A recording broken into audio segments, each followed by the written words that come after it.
Hello and welcome back to Lorehammer. I'm your host, Mark, and we got a fun episode ahead of us. We're doing a bunch more minor xenos tonight, so joining me is, who's it gonna be? Who's my favorite guest gonna be? Christian, welcome. We're gonna hate on some xenos together, right? Absolutely. I love talking about I like how you group them all together, all the S ones, the Sslyth, the Slaugth, the sluts, everyone's favorite xenos. Yeah. Well, I've been accused of being a shapeshifter because every minor Xenos episode, I'm like, I love Xenos. And the next one, I'm like, let's purge them. Just depending on who I'm with, really. I just go with the vibe. I'm really into that mob mentality. So it's really about what Xenos you want as a pet. That's the question to me. Yes. Okay. Well, I've been doing that one wrong. That it's more intimate, we'll say. We also got Jordan joining the mob tonight. You like Xenos overall, or just Christian doesn't like them? Where you at? I mean, in a sense, I like Xenos in like a sci-fi. I like sci-fi stuff sense, but in another sense, I'm not a heretic, so I hate Xenos. But I have the duality of man. Duality of man. Yeah, isn't that the case? Hey, love to hate them. Yeah. Well, before we get into this episode, we will do some quick housekeeping. Yeah, join the Patreon and the Imperial Tithe and support the show. You can get an ad-free version of the show for only $2.50 and video version for $5. Sometimes the last few episodes we actually have leaned a lot on visuals, so definitely worth your money for just $5 to get some video streamed too. Yeah, when you're talking those minor Xenos, a picture is worth 1,000 words for some of them. So even in this episode, I know we got a couple cool pictures and images to pull up. So definitely worth it. Yeah, and if you are a member of the Patreon community, you can also join our live stream, which we do for every recording of every show. And you can join us, engage in the conversation. As you'll hear throughout the episode, we will reference comments from the live stream guests. You could also be a call-in guest at the end of the show if you actually want to appear on the show. So, what the heck is this word that he used? Taché. Plus, you get to look at Jordan and his glorious taché. I'm guessing he meant stash, but I'm going to or tushy. Are you showing your hiney off every now and again? I don't know. My OF. You can get my OF on the OFs. We always come back to that. Yes. And final little housekeeping is the Liber Malleus. We are still selling off both Loyalist and Chaos veteran Terminators. So you can come join that. And we just started doing the auction for 5 sergeants for the reforged Loyalists. So the auction goes from June 10th to June 23rd. So place your bid. All you got to do is email me. Then I'll kind of update people as you can kind of outbid people and get these cool sergeant spots. People in the Discord have been writing like squad lore together, which has been pretty interesting. And maybe the sergeants can kind of manage that stuff. But whatever you're into, you also could just give me your money. Skip the formalities and just join the Patreon. I think maybe it's a better sales pitch, but whatever, fuck it. So the auction's going. Yeah, let's talk about some minor Xenos. Today we are talking about the Slanni, the Slaugth, and the Sslyth. I'll give you guys a quick little sales pitch. The Slanni, they are an ancient, old, frog-like race. Some speculate that they are the old ones. Yeah, pretty neat. You guys are just blown away with that silence. So we also have the Slaugth. How do you guys say these guys? The Slaugth. Yeah. Almost seems like a Scottish word or something. They have all these weird sort of extra letters that don't belong. Yeah. Celtic words. Yeah. Well, you're both wrong. It's actually because basically this is a race compiled of like collective maggots that all form a humanoid shape. Think like Halo the Hunters, or there's other kind of examples of this too. I used another one earlier today with my wife when I'm trying to explain it, but I forget that one. But pretty cool. They're parasitic, and they're a great example of why we should all hate xenos, but also a great example of, what fun xenos can look like. These crazy, completely alien things. And then the final one that we're doing is the Sslyth. And honestly, they don't have a lot of information, yet they do have a model. And what we know is they're like, what do you call like a centaur, but not a horse? Like the Sslyth are snake bottoms, humanoid top. So it's not a centaur. It's like I don't know. It's Nephilim. Well, sure, I'll trust you. Yeah. Or So they a seraphim, maybe. Yeah. Okay. Yeah, and basically they just work as Dark Eldar mercenaries, and they're pretty secretive, and we did not much known about them. So I was kind of I went on some tangents on that one, so don't look too much at that lore and think it's canon. And honestly, a lot of the Sslyth isn't, but we'll get to them anyways.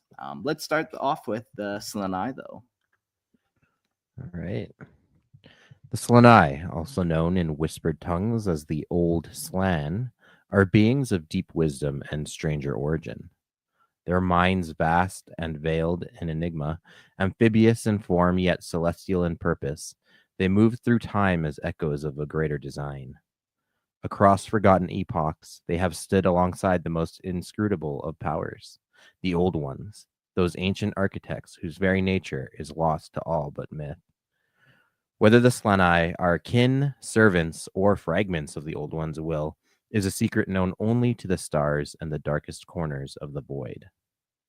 Together, the Slanni and the Old Ones etched the fate of the galaxy into the bones of creation. It was they who shaped the destinies of the younger races, the sorrowful Eldari, the cunning Jokero, and the scattered and fragile humans, the ever-hungering orcs, and even the deathless Necrons. Each bears the mark of a plan older than memory, crafted by hands no longer seen, guided by minds that watch the birth of suns. And at the heart of this ancient symphony stands the Slanni, the forgotten stewards of a design too vast for mortals to comprehend. Yeah, very cool. And if you're watching, I just pulled up some images of them. Yeah, there's some old models that go back a ways. Look at these bad boys, these frog boys. Is there a reason that they're frogs? Like, is that one of the first life forms on our planet? Do you think? Like, do we know that kind of climbed out of the water? I always found that odd too, because the frogs seem to be like their theme, and I assume it has to do with something about like primordial life, how tadpoles go from water to land. But that was just an assumption, like it's reading a lot in. I don't know if there's a direct tie. I will offer maybe a slightly alternative view, perhaps, or alternative theory, rather, hypothesis. Are you a frog supremacist, Jordan? Yes. I'm Major Keck boy over here. No, so a lot of ancient civilizations like the Egyptians and Mesopotamian, Sumerians and whatnot, they employ frog iconography a lot in their writings and pictography. So they sort of viewed the frog as like a sacred animal. So I don't know if there's something to that. It could be, it is sort of associated with ancient civilization in many cases. So that's just one idea. I don't know. Pure speculation. Yeah. The other thing too, like internally to the 40K mythos, well, I guess externally, is it's tied to Warhammer Fantasy. So the Slan, for any people familiar with fantasy, are pretty much transposed from fantasy into 40K. So the Slan are the Seraphon, or leaders of the Lizardmen. And I'm not super well versed in Warhammer mythology, but that obvious tie also exists, and why they chose them to be that. And they share a very similar like relation to their version of the Old Ones, and keepers of ancient secret knowledge, and like to do with the foundations of the world. But again, I don't know enough about it to delve much deeper than that. Yeah, like frogs in a lot of ancient cultures are very mythical creatures too, and that could be tied to perhaps some frogs have psychedelic properties, and maybe people were tripping on frogs. So I don't know. But Okay. again, I don't take my word for it. It's just a thought. No. Yes, I like it. Shall we get into their appearance and biology? From the primeval waters of forgotten worlds emerged the Slann, ancient beings whose lineage winds back through the mists of time to the first stirrings of amphibious life. Their flesh is cool and ever moist, glistening with the memory of the swamps and murk where their kind first awaken. Webbed hands and feet, great lidless eyes, and skins that draw breath from water and air alike, mark them as creatures of both land and liquid shadow. Their forms shimmer in myriad hues, emerald, sapphire, and gold, while rarer ones bear alabaster, pallor, or night dark skin, each color whispering of secrets known only to the stars.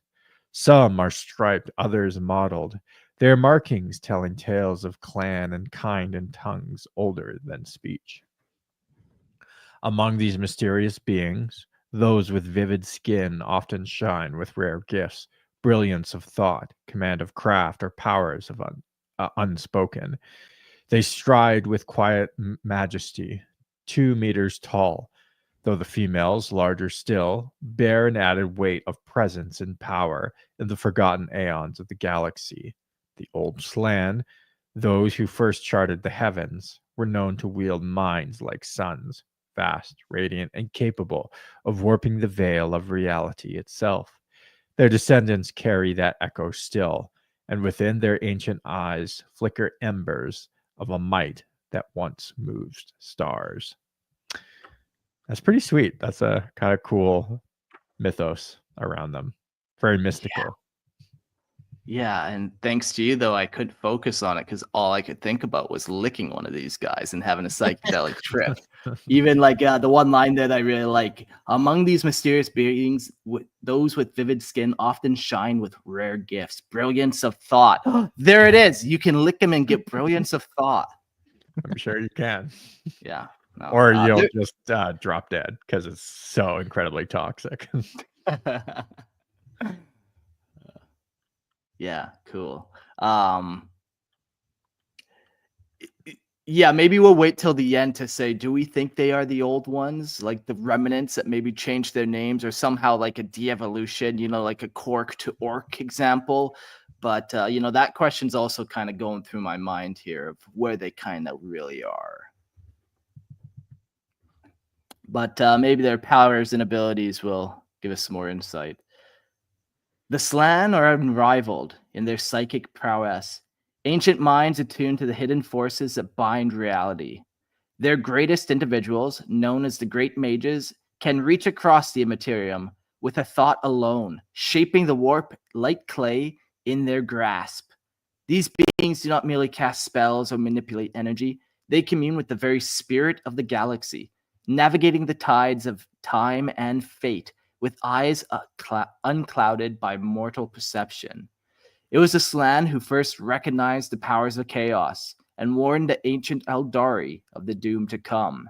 And it was they who revealed the path of psychic potential that others would follow. Where other races struggle against the dangers of the warp, the Slann moved through it with purpose, discipline, and deep understanding.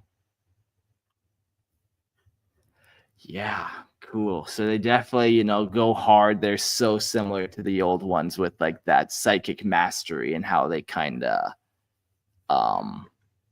they just have a deeper understanding than everyone else. Yeah, they can manipulate the warp, which seems like more impunity than other species where there's always like a risk of things going wrong. The warp is so uncontrollable for most other species, but yeah, even like just tapping into it and suffering like a head pop, no malicious demon attack or nothing. Just it's inherently dangerous. Yeah, exactly. They can just do a little hippity hoppity and they're in the warpity. Your warp is now my property. Oh my god. Yeah, I do like this a little bit too about them. It's them who recognize the powers of chaos. I wonder if that moment in time, if like instantly they're like, hey, there's powers in, like there's gods in the warp and there's all of them. And like we've talked about how the gods exist through all time across the warp or whatever, you know, that whole kind of time shenanigans. So yeah, they just all of a sudden like realize, oh shit, we can't go back in there. Now there's a bunch of like malicious entities all of a sudden. Yeah, it's interesting. There's some new old ones lore too that I didn't know before that might inform my opinions, but we can get into that later. Yeah. Before that, let's get into their history. In the shadowed cradle of time, before man learned fire, and before the Eldar wept their first song, the Slanni walked the stars. They do not simply claim to be the eldest race of the galaxy. They may well be its firstborn. In those radiant cycles now lost to memory, their empire shimmered across the void like a constellation carved by gods. They were gardeners of the cosmos, guiding the trembling sparks of nascent life, reshaping ecosystems as if worlds were clay in their hands. With ineffable purpose, they culled predators, uplifted beasts, and whispered into the DNA of fledgling species. Many now wonder, did the Slanni dream the modern races into being? Yet even divine architects grow weary. Their dominion slowed, dimmed, and like a star slipping into red silence, their grand experiments were abandoned. They withdrew, not with fire, not with war, but as a mist from the morning sun. No record speaks of a fall, no enemy is named, no battle lost. Instead, the Slanni passed into stillness, their thoughts turning inward. Some speak of a great secret discovered, an esoteric truth so vast it drowned all desire for empire. Others whisper of transcendent enlightenment, an awakening so complete that conquest seemed a child's game. Whatever the cause, their interests shifted from the material to the mystical. In the arcane sciences and psychic truths, the Slanni stand peerless. They move through currents of reality unseen by others, studying the soul in the shape of dreams, as one might study the winds or the tides. It was in these forgotten aeons that the old Slanni beheld the tides of the warp and named them chaos. They warned the ancient Eldari long before the fall, speaking not in panic but with solemn inevitability. The Eldari, proud and radiant, heard and largely dismissed them. Yet some among them listened. Those who did fled to the craft worlds, guided by echoes of Slann wisdom. The very webway that the Eldari now claim as their own was shaped with knowledge first drawn from the Slann hands, from the Imperium's heart. Even now, arcane symbols in the lost ruins of the Slann whisper of the warp's double-edged glory. Power and peril, creation and undoing. Some even speak in hushed tones of the Jokero, beast engineers beyond reason, said to be crafted by the Slanni themselves in some long-forgotten jest or purpose. Perhaps then they still walked the blue world called Terra. Now what remains of the Slanni resides in the cold galactic north, hidden among sister worlds bound by harmony and ancient silence. These worlds echo with uniform culture and language, as if each is but a reflection of the same celestial thought. Yet strange fragments of the Slann race are scattered across the stars, living as painted savages in isolation, some even within the realms of man. They are disconnected, yet patterned, as if once part of a great diaspora whose meaning has been lost to time. To encounter the Slann is to meet a people without hunger, without fear, without need. They trade with disinterested calm of scholars studying insects. Outsiders who come seeking profit leave instead with the creeping sense that they have been observed not by merchants, but by silent gods behind reptilian eyes. Ancient minds who remember the stars being born. Yeah. When writing this, I kept kind of like, we don't fully know, you know, and like I said, we got to wait till the end before we get your opinion on are they the old ones or not. But like, I tried to write it maybe like their sons or like just that mythos in the lines, like how far along or how much of the old ones projects did they help with, you know? Yeah. Were they directly the tutelage of it, you know? We hear the Eldar, but maybe the Eldar were like a second. They were more of the creation, where the Slann were more of the children. But who fucking knows? Yeah. Yeah, the you have to think if they weren't the old ones, they were at least like old one adjacent, like they coexisted with them in some way. But maybe it's like they genetically modified themselves into the Slanni. yeah, possibly. So it's like that was hold your theories, Mark. Shit. Write that down though. All right, let's get into the homeworld and galactic geography. Far beyond the light of known stars, in the quiet spiral above the galactic pole, lies the domain of the Slanni, an enigmatic constellation of verdant and ancient worlds. Upon these sister planets, they dwell in harmonious reflection, each society echoing the others in speech, thought, and sacred craft. So are they like they're still contemporaneous? Yeah, but very rare. But yeah, if you go up into like a part of the galaxy that's super hard to get to, Okay.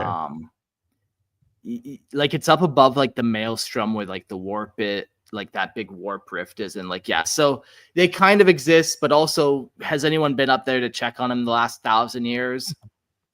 Yeah, my understanding too is they're like all scattered around too. So like Yeah. you might encounter one randomly on a home world, or a world, I guess I should say, and then like another planet some distance away, you'll encounter another one. But they create a galactic pattern if you look at it, but really they look really fractured. Which like is where the whole theory of like it looked like they were a cohesive empire, and for whatever reason they're not anymore. Yeah. And even they could blend in, like the Tau have a auxiliary race called the Talg, Talg, I believe.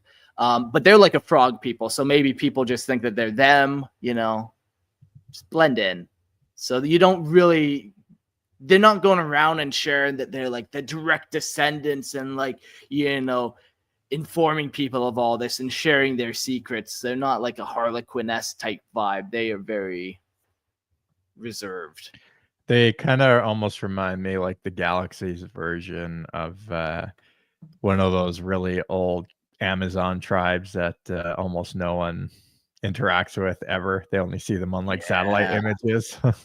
Yeah, okay. Except like highly advanced, but yes, exactly. Well, relative, I mean, maybe relative to like the rest of the galaxy, they're primitive, the same way Amazonian tribes relative to us are primitive.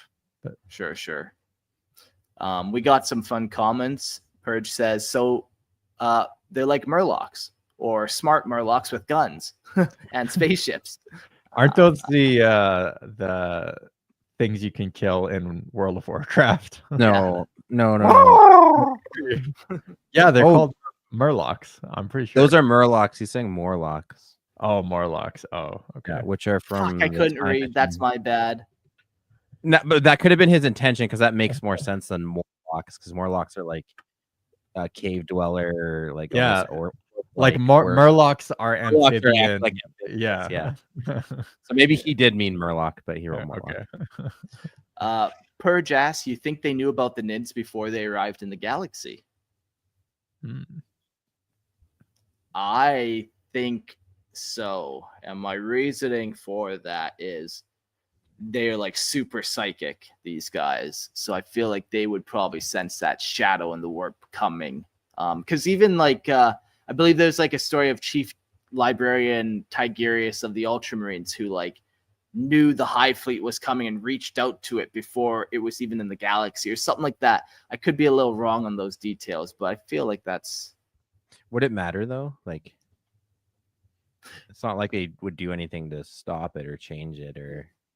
Yeah, would it matter? That's a great question. Yeah. Yeah, like it doesn't seem like they're too active, and that's their whole thing. They almost want to reserve themselves to that mythical status. And even just reading their history, we know one time they kind of fled when the galaxy was on the death doorstep, with the enslaver plague. So maybe they'll do it again. Just kind of... Lupercal just added to his thought there. I'm getting that whole you put up a blank vibe but more an early warning system. Okay, so he's thinking like, were they intentionally planted as like pylons around to serve as an alert system? I mean, you could guess that. I don't know that there's any evidence to support it, but why not? Sure. We're going with it. Let me rewrite everything else here. Go with that idea. So we're going to their cultures and beliefs. Bound by a hidden order, theirs is a closed circle, impervious to foreign winds. Yet echoes of their kind are found across the galaxy, living as primordial shadows upon distant worlds, even among the worlds of man. These wanderers are divorced from the great wisdom of their kin and commune only with the earth and sky. They speak seldom to outsiders, and when they do, it is with inscrutable intent. Traders who approach them often leave, not with profit, but with a chilling sense that they were weighed and measured by the minds as old as the stars. Studied, but not welcomed. For the Slanni desire little. What passes between hands is but a ritual gesture, not a need. Yeah, I think too, I get this image of them wearing like their robes and kind of just like slowly walking and down the trail, and people are looking at them, and he's kind of projecting a psychic image of like just more of an old man or more of just like a dirty homeless person or whatever it needs to be to kind of keep that illusion of just like hidden. I don't really want to be seen. If I'm going to be seen, like it's because I'm going to use you for something essentially. Yeah, it's almost like the Emperor when he kind of hides his radiant form to blend in. Yeah, exactly. Within their veiled society, the Slann move as part of the cosmic wheel, each life turning through destined cycles. Their world is tribal yet tranquil. No wars between kins, no petty struggles for dominance. At the peak, this structure sits the great mages, figures robed in secrecy and power, whose knowledge of the warp and unseen laws of the cosmos defy the grasp of lesser species. Beneath them, the mage chief guides their tribes with wisdom inherited from ages long past. But the rhyme of the Slann life is not static. The rhythm of the Slann life is not static. Each soul is called, in time, to shift form and purpose. Without warning, a builder becomes a wanderer, a poet becomes a warrior, and all obey this inner summonings as though drawn by an ancient drumbeat, once one cannot ignore. Their rituals are strange to behold, but to the Slanni, they are very scaffolding of the soul. Yeah, this is a very interesting little piece here about how they kind of change forms. And as I was putting this together, I kind of think, okay, so they're warning the old one, or they're warning the Eldar about the chaos gods. And maybe they also kind of imparted this path system on them, because it seems like they almost do their own path system. Like, I'm going to wander this because it's good for my soul. I need to just build things for a while. Yeah, I don't like that, but it does seem to parallel pretty closely. The other thing I'm trying to recall from my lizardman knowledge is they are very much about the caste system as well, and like genetic caste systems. So they spawn creatures to serve roles. So you have like the skinks, you have like the warrior class, and they're like genetically bred to fulfill that task. So I wonder if that's kind of like a nod to that as well. Yeah. Like, it's the sci-fi version of that. Instead of breeding, you do it genetically. Yeah. But on that note, let's get further down the path of technology. In the veiled domains of psychic thought and forbidden sciences, none rival the Slanni. Masters of soul force and seekers of the hidden strands that weave through the fabric of reality, they walk the edges of spirit and void with steps both deliberate and divine. Their ancient sages, the great mages, are the keepers of knowledge so profound it defines mortal comprehension. Guardians of truths drawn not from books, but from the raw breath of the warp itself. It was these Eldar Slanni who once lifted the veil for the Eldari, revealing to them the pathways of the warp and whispering the first dread names of chaos. Such gifts were not given lightly, and their consequences ripple still through the dark currents of time. So that seems to, be the case that they, I don't know if it's metaphorical paths or literally the path system being like given to them as a means to escape the ravages of chaos. Yeah.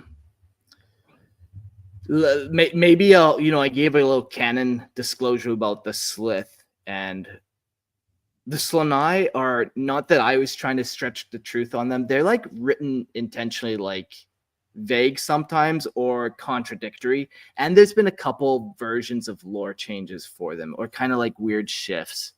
So grain of... Yeah, so just that little nugget. So how much of this is just kind of somebody just trying to stoke a little bit here, and how much of it is actually confirmed? Hard to say. Yeah, which is kind of... I'll get into it later.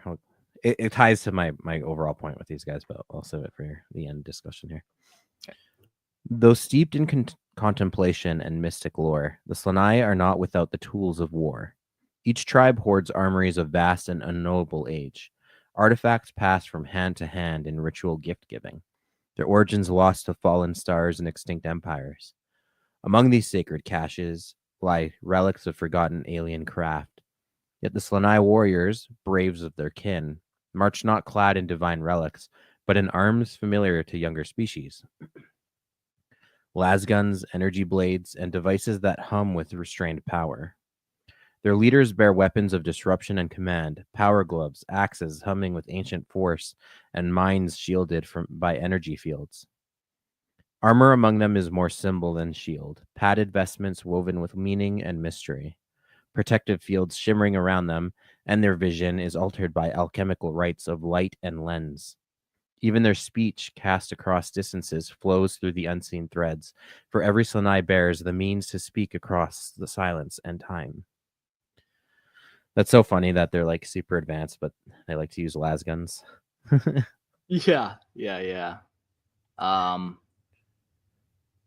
Now this is, we're going deep into speculation, but maybe we put the cycle of life and death and rebirth, and like they can bring themselves back, and maybe death is a rebirth process, and it plays into that, kind of like the tadpole where they're just going through the process of changing. But that's all just nonsense what I've just said. So it's all nonsense. Take it as you will. Ultimately, I will say, so some of this, again, I'm playing off of memory here, which is terribly unreliable. Because the Slann were so old in real life, like from the first editions of Warhammer, like at the time, their war gear would reflect kind of those earlier iterations of like, oh yeah, give them power. Like even though the terminology of power glove is kind of what was the predecessor to the power fist. Yeah. Like the use of axes and things. So there's a mix of that as well as the model range. Being an attempt at when Warhammer Fantasy and Warhammer 40K were a lot more closely paralleled to be able to use models across ranges. So yeah, things like the way the fantasy lizardmen would look would be easy to portray if you literally just grab the model, slap a lasgun on him, and now he's a 40K model. Yeah. For an in-lore excuse too, though, like lasguns are pretty reliable and advanced technology. They're often shat on because of like their ubiquity, but that speaks to how good of a technology they are, right? Like, yeah. Well, just imagine this. Okay, so you have master crafted lasgun made by the most ancient mind of the galaxy, and it shoots out a Imperator volcano cannon size lasbolt. And it just obliterates the city. And it's like, that came out of that rifle gun. So, maybe they can crank those bad boys up when they need to. I mean, right, exactly. But there is, like the term though, like don't reinvent the wheel. The main concept of the wheel has been in existence for, thousands and thousands of years in our own timeline. and it's generally not really changed conceptually. Yeah, you have different, we have like rubber that we use on wheels, and we use them in different ways, but it's still just a wheel. And so you could see that there's probably certain tech that just survives because it doesn't need to be changed. You know what I mean? Yeah. Yeah, It gets changed in like small minor ways, but like the basic form of it is always remains the same. Yeah, and I suppose even like if you've been around for 1 billion years, you're like, you know what? The first 64 million years we tinkered with this. Now we're good. Like they just kind of whatever. Yeah. All right, so let's get into their military organization. So Slann warriors are called braves, and a number of braves plus a leader makes up a war band. The number of warriors in a band varies, but is usually between 6 and 8, although it can vary between 2 and 12. A senior officer, called a war leader, commands a group of war bands. Where armies are large, it will have many war leaders, all of whom will meet before battle to make plans and exchange ideas with experienced war leaders, chiefs, and mages. The war leader in overall charge is the war chief, selected from and by other war leaders. The greatest and most respected individuals in Slann society are the great mages. Their aid would be sought in battle, for their knowledge of sorcery, philosophy, and the arcane sciences is formidable. The great mages remain aloof from society, although their advice is constantly sought by the social leaders. Slann society is tribal, and the leader of each tribe is known as the mage chief, except among primitive Slann.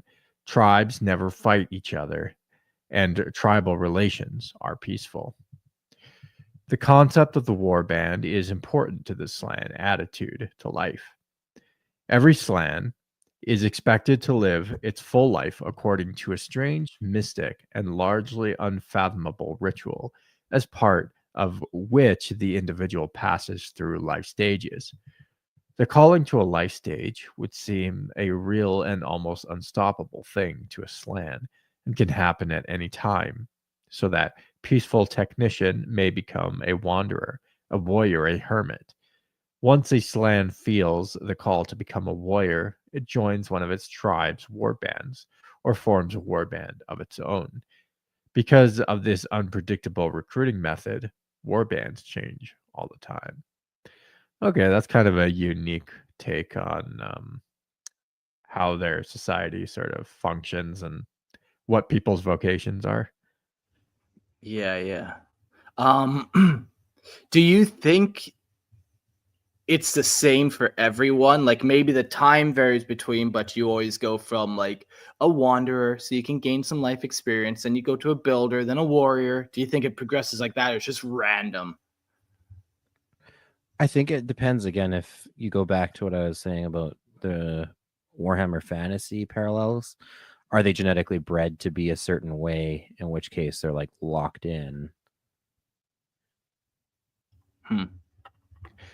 Yeah, I mean, here it suggests in the script anyway, it suggests that it's not very determined. It's almost kind of random. But Yeah.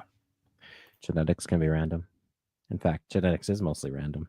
well, not if you're genetically modified. Not if That's you're not random. very opposite of randomness.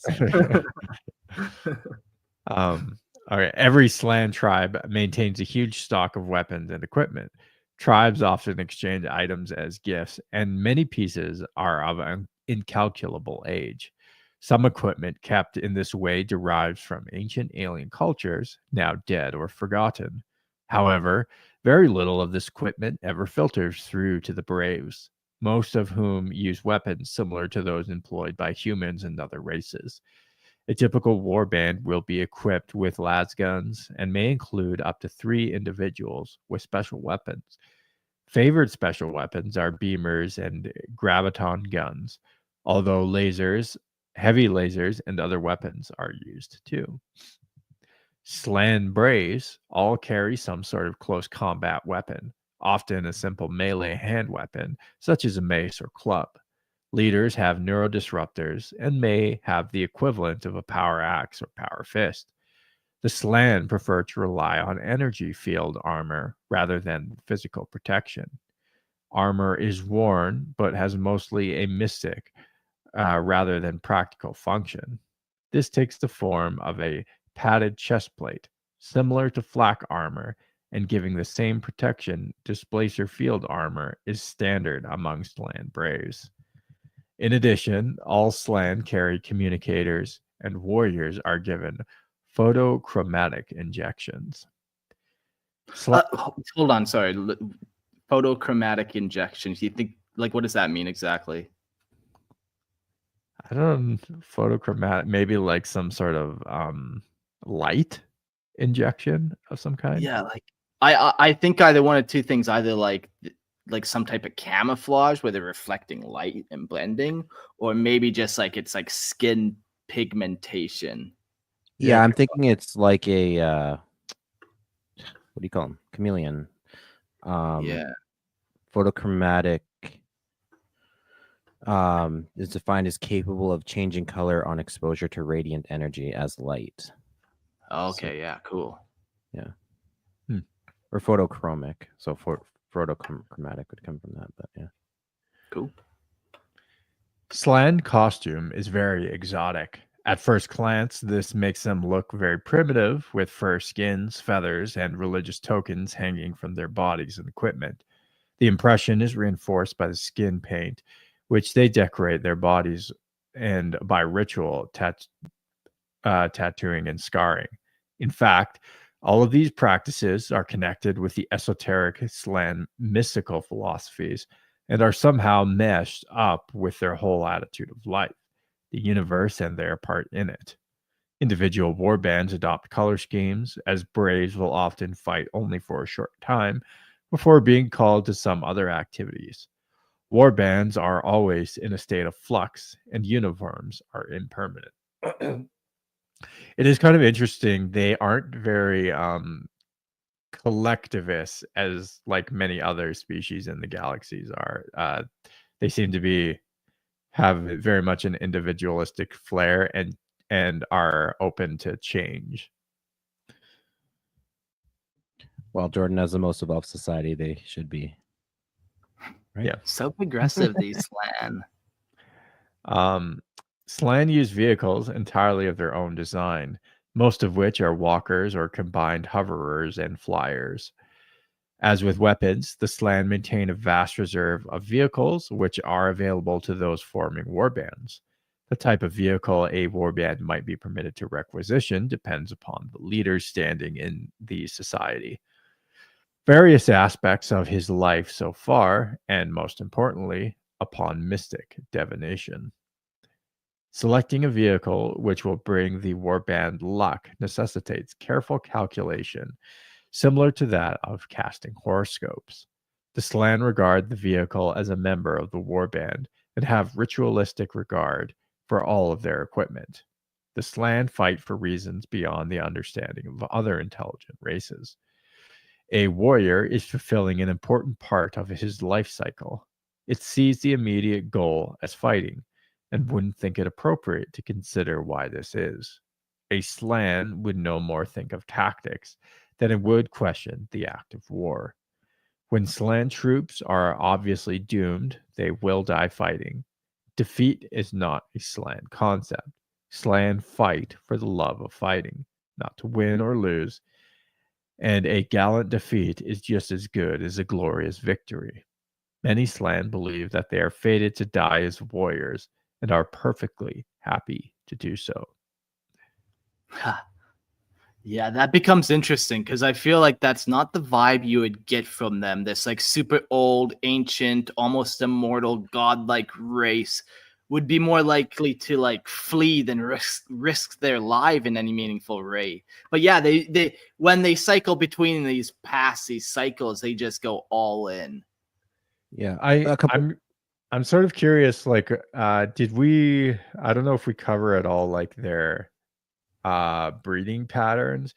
Does like one Slann female have like lay 100 or 200 eggs? so that it can make like life a little more expendable. I couldn't find anything, but I couldn't bring myself to Google frog fucking. So we'll have to use our imagination for this one, boys. Well, I would be somewhat. I would just be somewhat curious. Like there are even species in our world that like because they have so many offspring, life is almost cheap for them, a lot cheaper than other species that don't have as many offspring, where they fight far harder to protect their offspring, and they're like evolutionarily adapted to be more emotionally invested in their offspring, whereas some species are not invested in their offspring at all and could care less if they die. Sometimes they'll even kill them. I like that. That almost makes me want to flip my concept of the Slann being genetically modified old ones to the old ones now being genetically modified Slann, where like, yeah, they're breeding so much, like they have powers, like, yeah, they're not like overly interested in taking over the galaxy or anything. But then you get the old ones who are way more interested in doing stuff, way more out there doing things. Limited life cycle, less of them it seems like too, potentially. But that's hard to say. I have a couple of thoughts. One, you also see echoes of obviously orcs in that kind of views on warfare. This is almost like a more refined. Like I was thinking it's a little bit silly, and this is like a more refined version of that. And the other thing too is it could be a biological thing. It could be a thing where they're almost like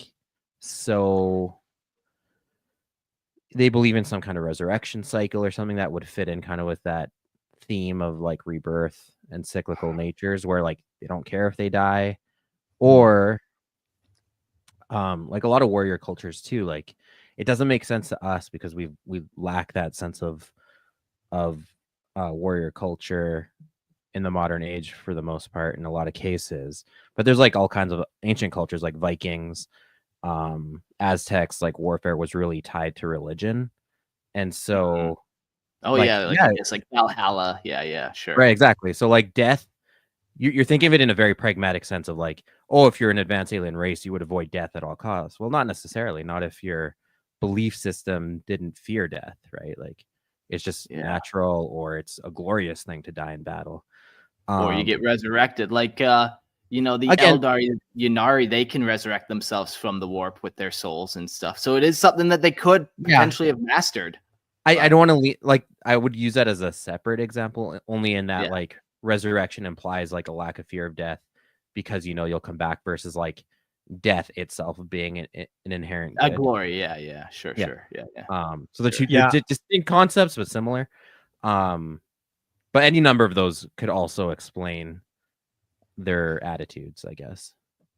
I do know like Viking Nordic societies that, especially within like Odin worship, they were very deterministic, and they just believed everything was fated by the gods, and nothing wasn't fated. Like think of like the most hardcore Calvinist, that was sort of like the like old Odin worship, like Nordic pagans conception, was that there really wasn't anything that you could do because it was all fated by the gods anyway. So it's why run from it? Why fear it? Just embrace your fate. So they had this very fatalistic view of battle and fighting, and it was just like, if it's your time to die, then it's your time to die. But the same thing is present in like modern sects of like Islamism, right? Too, where totally all is as God wills, right? So if you die now, that's when you were meant to die anyway. So again, don't run from it, don't hide from it. It just is. Nice. So the military is pretty cool though. If you think about it, you add up all these little factors. They got force shields, lasers, stealth skin is pretty fucking cool. I forget what it's called, photochromatic or whatever. And warp powers, man, it would be a pretty crazy army to fight. You shoot them if you can even see them, and it just like dissipates, You're like, what? You hit their shield.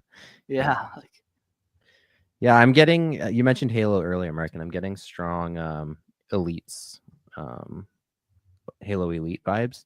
They can turn invisible. They have energy shields. They have a warrior type. culture. Yeah. Yeah. Okay. Well, this episode, like the Xenos have kind of broken down into alphabetical, but also minor themes. So this is a Halo episode with the Slaugth and the Slann. The Sslyth. Do we got any in the Covenant? Any snake folk? Not off the top of my head. Damn. I'll find a Perfection comparison. ruined. I'll get there. We'll get there. Okay, we'll get there. I'll think of some way to shoehorn that in. Court calls it double nerding, so we'll get there. We'll get there. I love double nerding. You want a nerd in each hand, eh, Jordy? Jeez. Yep. Okay, if you could, you take a nerd in the mouth too. Yeah. I could take two in the mouth. Triple nerding. Yeah.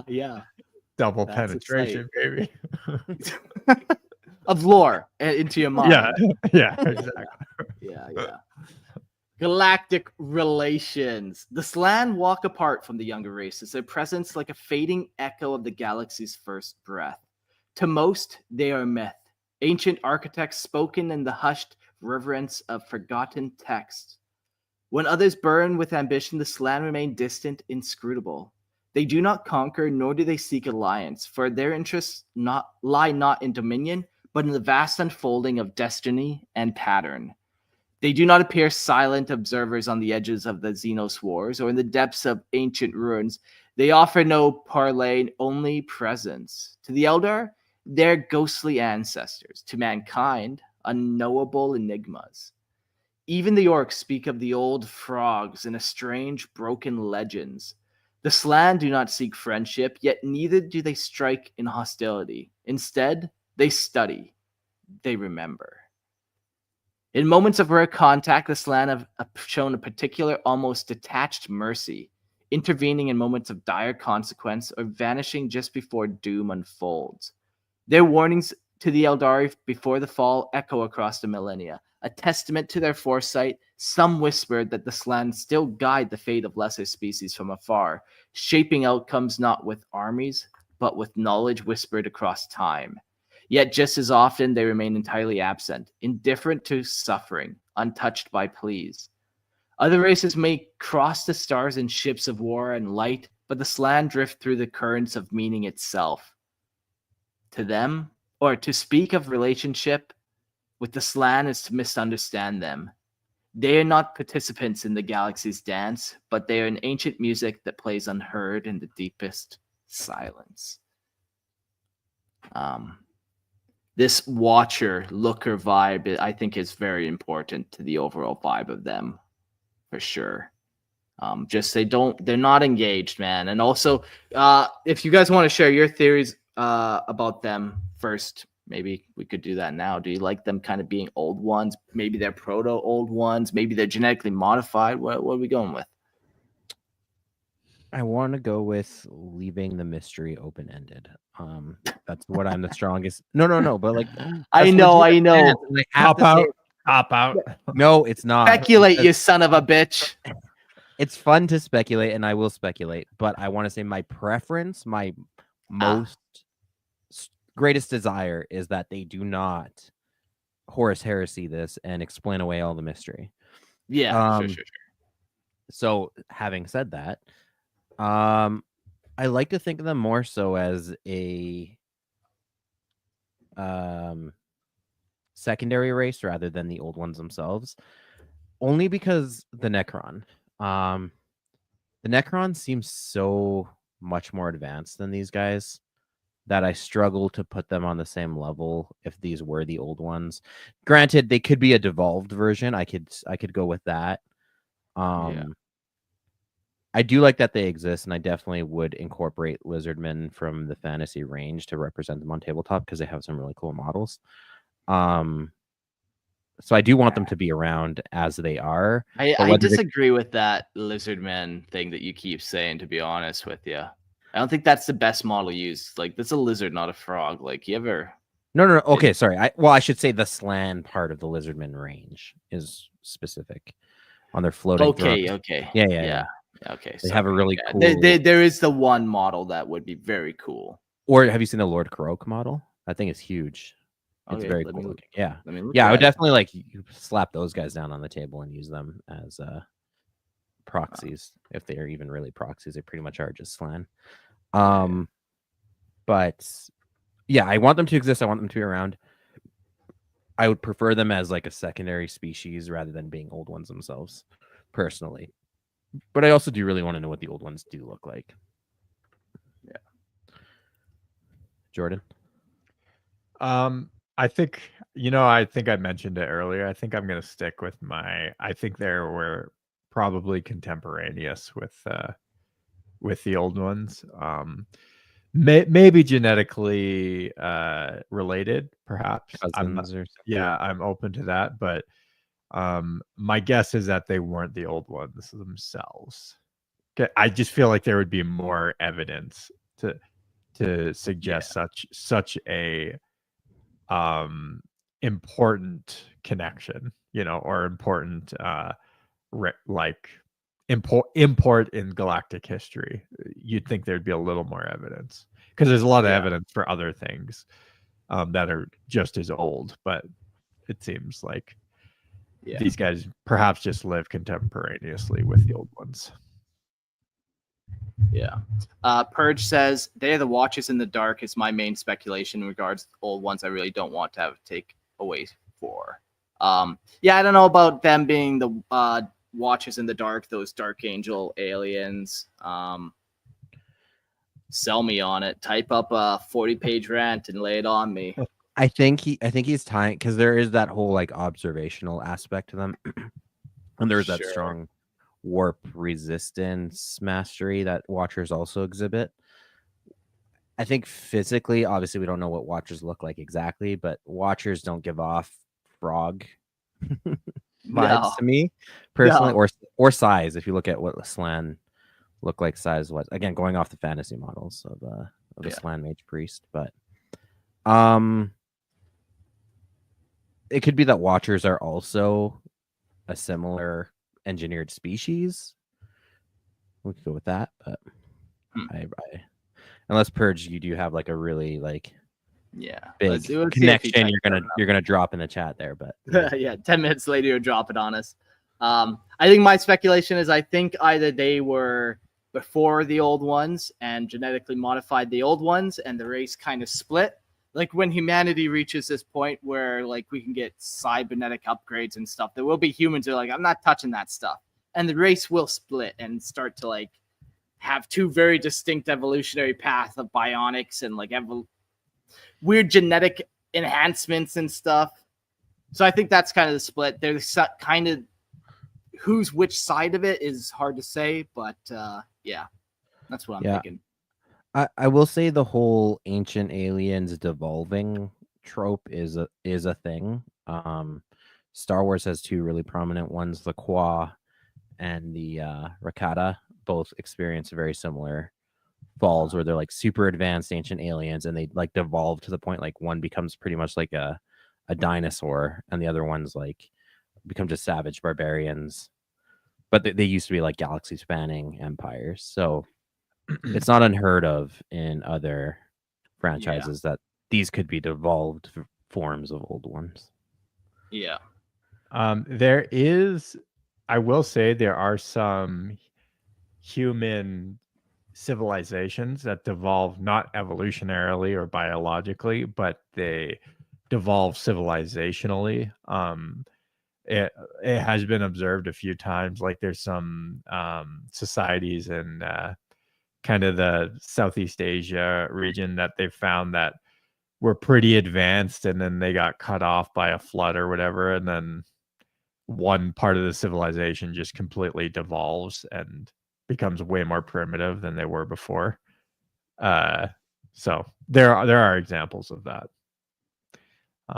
A good book to read, I read about that actually, is called How Innovation Works by Matt Ridley, and he kind of goes into all these societies that actually did devolve technologically, I would say, not really biologically, but yeah, I mean, it can happen. Yeah, it doesn't take much, man. Yeah. Another thing that kind of supports that for me is like the reference to their. It almost sounds like they act a lot ritualistically, which implies that they don't.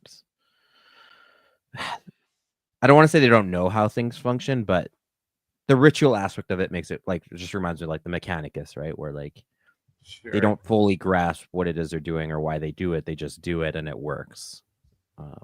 I could be reading too much into or that, the 100%, complete but flip side of that, where they understand so deeply how everything works and they tap into the ritual of the universe. But that's also fair too. Yeah, I that was kind of a long reach on my part, but either one. Yeah. either or. Yeah. As for playing them on tabletop, I don't know what rules you'd use. Hard to say. Minis, I think you just got to find the old original sculpts. I think part of this is like you're an old one, man. You're these old ancient goofy things. Get the old models. They look so silly. They look so fun. I'm gonna hard disagree with you, Mark, but that's okay. Yeah. Well, that's fine. We don't have to agree on everything. We just have to, at the end of the day, not stab each other. I don't even know if I agree with that.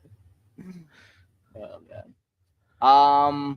All right. Well, the next race we got is the Slaugth, the maggot people.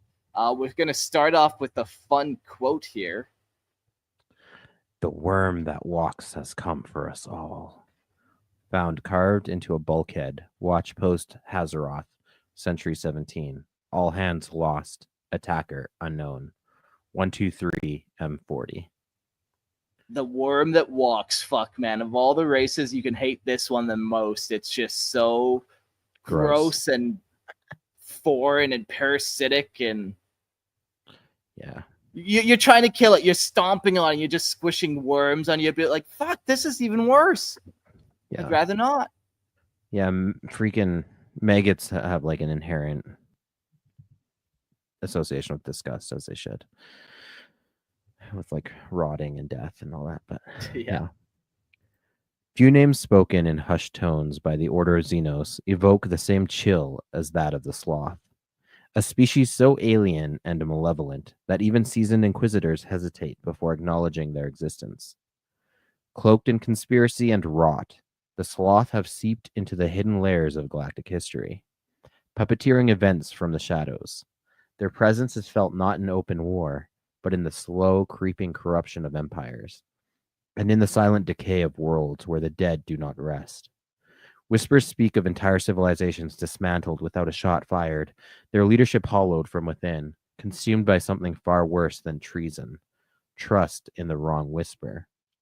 Where others conquer with blade and blaster, the Slaugth unravel societies with eerie patience, using networks of human collaborators bound not by ideology, but by the flesh of addiction.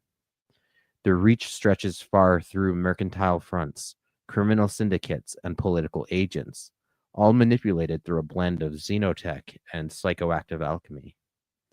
The true horror lies not in the monsters themselves, but in the knowledge that entire sectors could already be rotting from the inside, feeding unseen masters in the dark. Yeah. What sucks about them is they just consume human flesh. And we'll get into some of the horrific ways they do it later.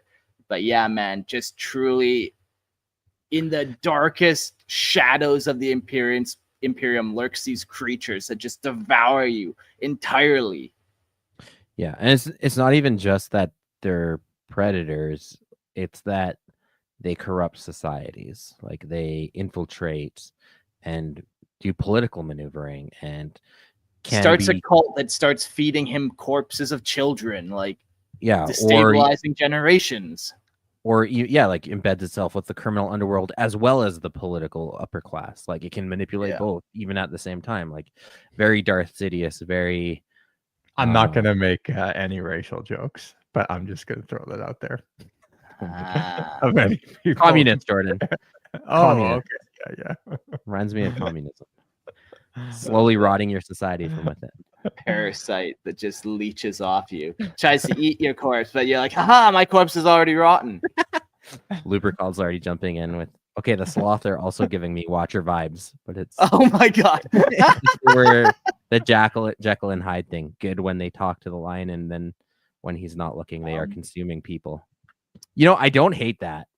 I don't hate it. I don't believe it, but I also don't hate it. That's so funny. Okay, let's get into their appearance and biology. To gaze upon a sloth unmasked is to understand the true nature of revulsion. Their bodies are a bloated mass of boneless, glistening tissue, resembling massive, segmented worms, slick with translucent mucus, pale, eyeless faces, and needle-like feeding structures hint at an evolutionary history designed not for beauty or speed, but for consumption, cold, methodical, and intimate. They are not creatures of passion or rage, but of hunger, clinical and calculating. Every inch of their being seems sculpted to feed, and worse still, to remain hidden in plain sight. Okay, very vampire vibe I'm getting here.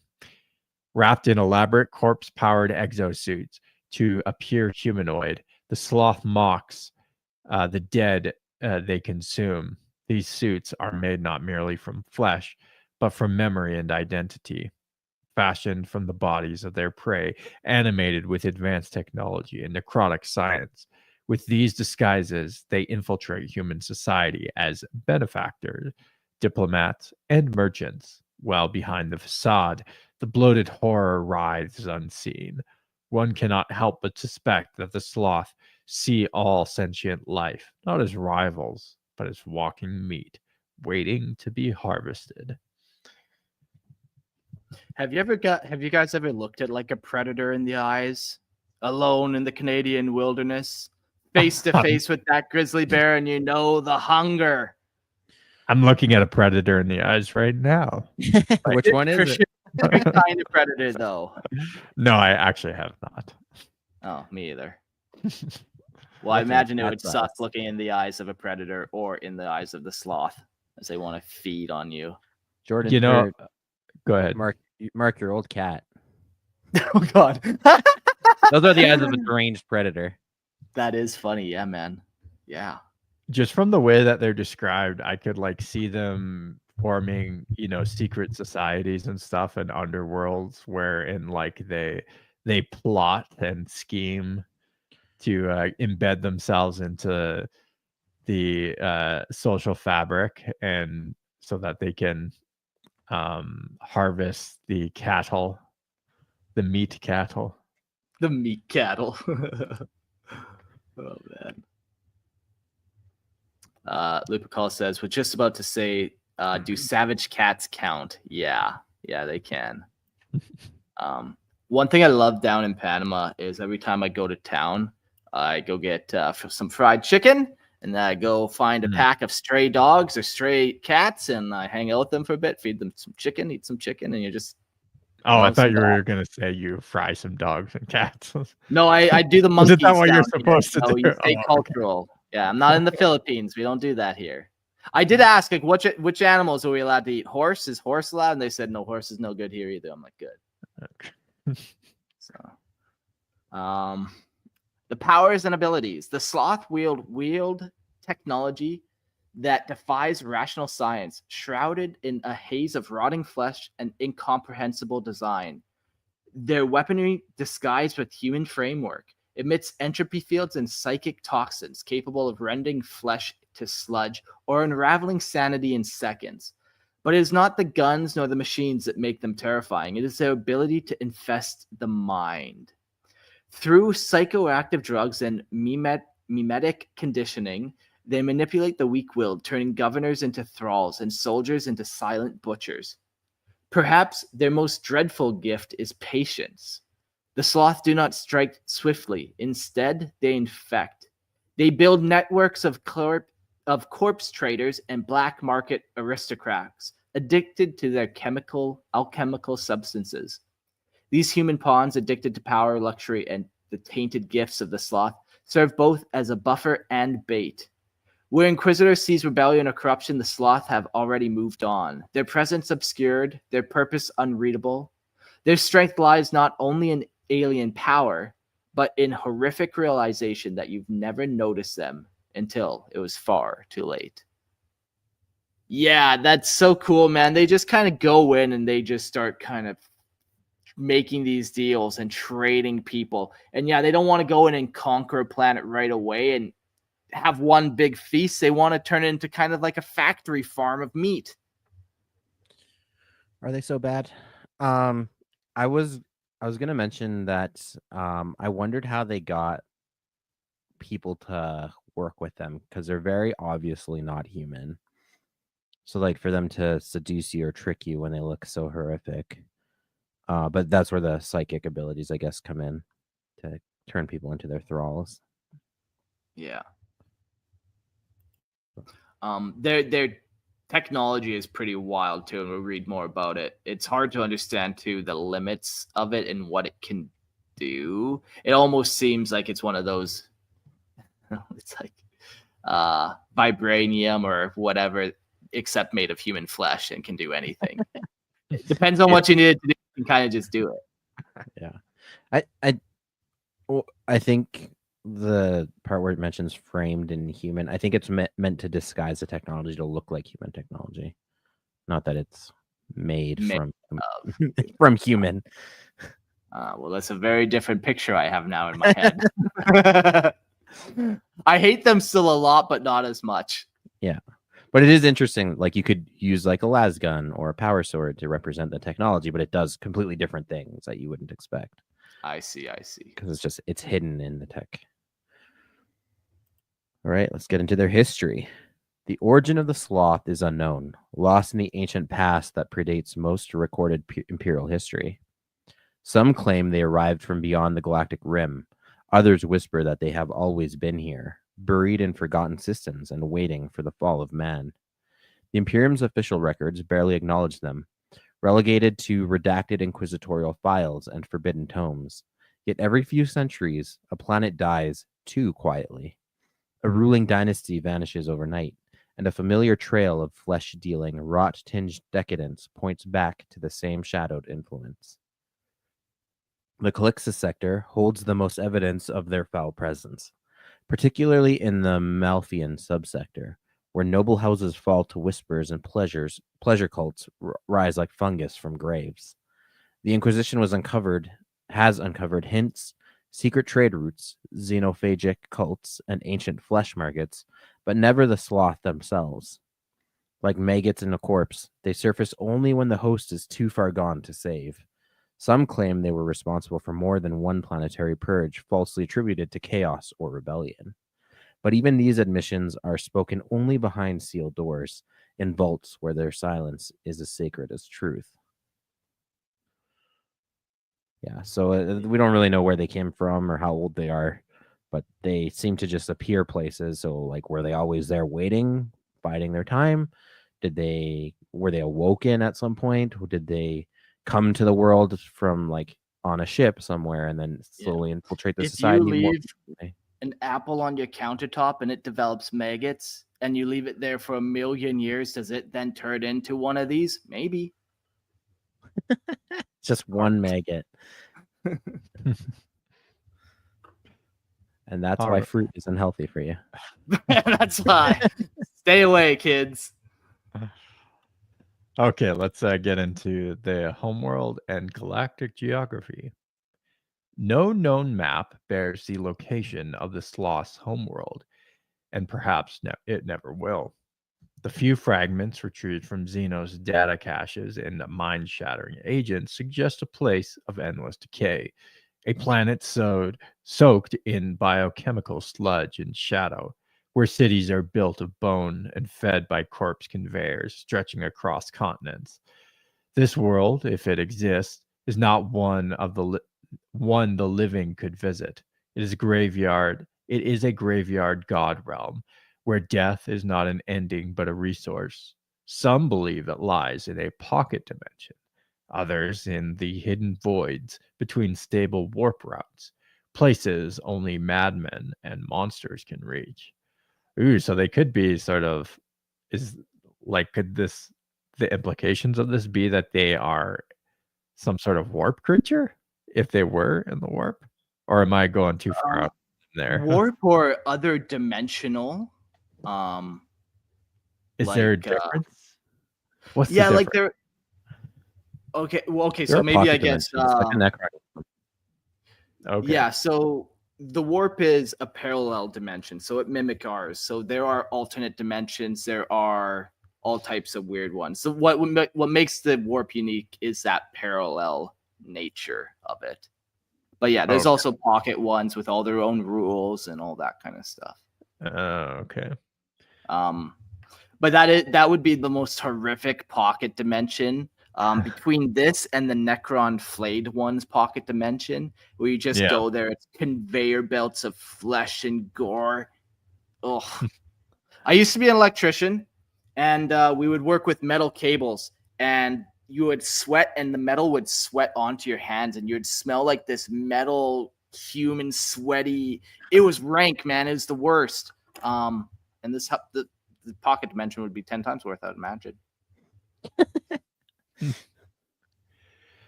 Despite the lack of confirmed territory, Slaugth influence radiates across sectors via clandestine networks.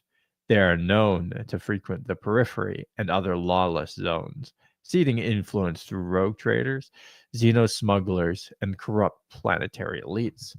Their galactic strategy is one of metastasis, not occupying planets openly, but infecting them subtly, drawing them into a web of death and control. Wherever the veil of civilization thins, whether rot festers behind gilded curtains, there may lie a gate to the Slaugth, and behind it, something far worse than death. So yeah, like I was saying, they're the galaxy's Illuminati. Yeah, wait. So like they specialize in infiltrating governments and corrupting them. Did Jeffrey Epstein work for the Slaugth, and the island was just used to feed children to these maggot people? Pretty much. We did it. I think that's a good speculation. Yeah. Neat. That's why the He was just government can't working tell for the us. Slaugth. Yeah. The cultures and belief of the Slaugth. The Slaugth possess no culture, in a human sense, no art, no joy, no aspiration. What they have instead is hunger, codified into civilization, decay elevated to philosophy. If they worship anything, it is entropy itself, the slow, inevitable breakdown of all things into consumable matter. Their actions are not driven by conquest or creed, but by an all-consuming desire to feed, on bodies, on thoughts, on civilizations. They view sapient species as little more than ambulatory, fucking words, Karen, waiting to be possessed into sustenance or reshaped into tools of further corruption. What passes for morality among them is measured in flesh harvested and power sustained. It is said among the Order of Xenos that the Slaugth believe memory itself can be preserved in meat, and thus they consume not just to survive, but to inherit. They digest enemies and allies alike, seeking to retain knowledge, skill, and personality traits within their rotting bulk. Whether this is a ritual or practicality is unclear, but reports of human collaborators ritually offering themselves to be devoured suggest a grim theology. The most loyal of their cults believe that they will live on inside their masters, not in spirit, but in grotesque biological continuality. In this necrophilic mockery of salvation, to be consumed is the highest honor. Fucking creeps. I'll tell you what, I've ate a person, it wasn't good. And what'd you say? I'll tell you, I've ate a person, and it wasn't good. Oh my god! You got to really struggle through to get through a whole fucking person. These guys don't have that problem, so that's nice. They enjoy it. Yeah. I don't know if I like that little bit about them ingesting memories and stuff. It just makes them feel like too human. Like there is a purpose to all of it beyond just the hunger. Does there though? I mean, it gives off the strong same when we did the vampire episode too.